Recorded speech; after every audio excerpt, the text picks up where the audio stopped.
Okay, I think we got this. So I think I finally figured out what is going on with all the empty BPI, RIA, IFPI, SCCP, MPAA template or notices. Why we have so many empty pieces in here. And I think I figured it out. I think I done figured it out. So I'm kind of excited about this. So here's the thing that I find kind of interesting, right? Is that this really looks like they're working off a template. What they've done is they've loaded their catalog into some system. And catalog's been parsed. That system then goes out, does a Google search for whatever, and if they find something, they pull that URL back, they scrape it out somehow, and then they drop it into this template of the DMCA notice, and then they ship that off to Google. And I find that really kind of an interesting process in terms of how it works, because we end up with all this really, really kind of cool stuff, and we end up with all these things that are either full or not full or have other things. And what's interesting is that it's only for Google, right? So you go down here and you take a look at goatsong.net, right? It's still there. You can actually go and download it. I mean, this is like 2015. This is 2.5 years ago, and you can still pull the file. So they never went to GoSong. They never pulled it down, right? Not only that, you can just go watch it there on YouTube. So that's the interesting part, right? Is that what they've done is they focused on this one little thing, but they focused on the Google aspect of it. They haven't focused on all the rest of it, right? So they don't know if they ever went to GoSong. I don't know what GoSong said. I don't know if they said, no, we're not going to pull it down. Yeah, we're not going to pull it down. Yeah, we will. Yeah, we won't. But, there's a whole lot of Metallica out here on this one site. And then if I want to, I'll just go to YouTube because that's the easy part of the day, right? At least YouTube, someone makes some money off of it, but I don't know who Love Bernardo or Elia Barbarossa is or anything else like this. So that whole Rock in Rio must have been a really cool show. But with the DMCA notice, just taking a look at the one little thing, that whole automated process, and I think this is how they're doing it, is template catalog.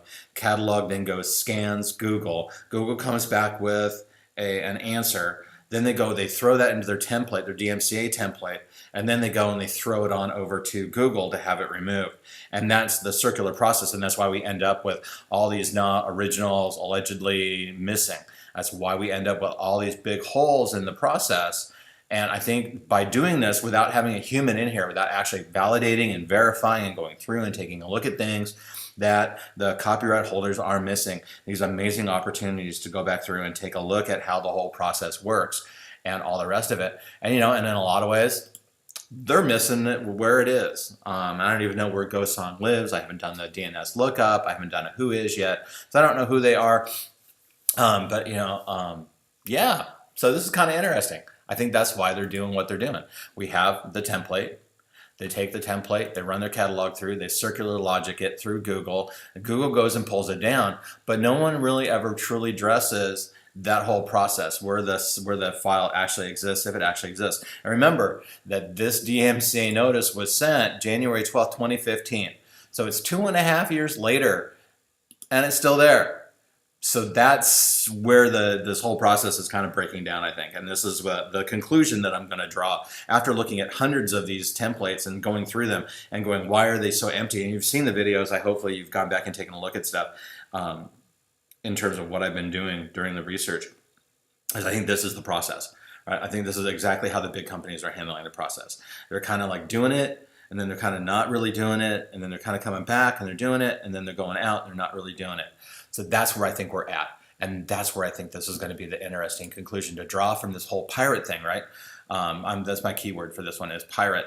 And that whole Hydra process, right, for the Pirate Bay and how it worked, because it was sued out of existence, it was sued a lot in 2009, 4 guys went to jail, and now we're into 2015, we're 4 years after that. We still see the Pirate Bay working on that Hydra concept, and it seems to keep on expanding as time goes on. And that's where I think we're going to be drawing that other conclusion to the keyword pirate. And I'm excited about this because I think I finally figured something out after looking at hundreds of these things. There's only one way that this makes sense from a programmatic viewpoint, from a computer code viewpoint, and that is catalog template, Google scan, back to DMCA template, zip it off to Google, and then the process works. It doesn't address what's really going on at the site. I don't know if the site actually gets a DMCA notice, because sites don't usually say, oh, I got this DMCA notice for this. Pirate Bay did, but only for very expected ones, for very limited versions of them. So this is exciting. This is my breakthrough for the day. And I'm excited about it because it's happening at like super early in the morning, which means I like have all day to go and work on this process and work through this theory that I'm working on. So I'm excited, and I wanted to share my excitement.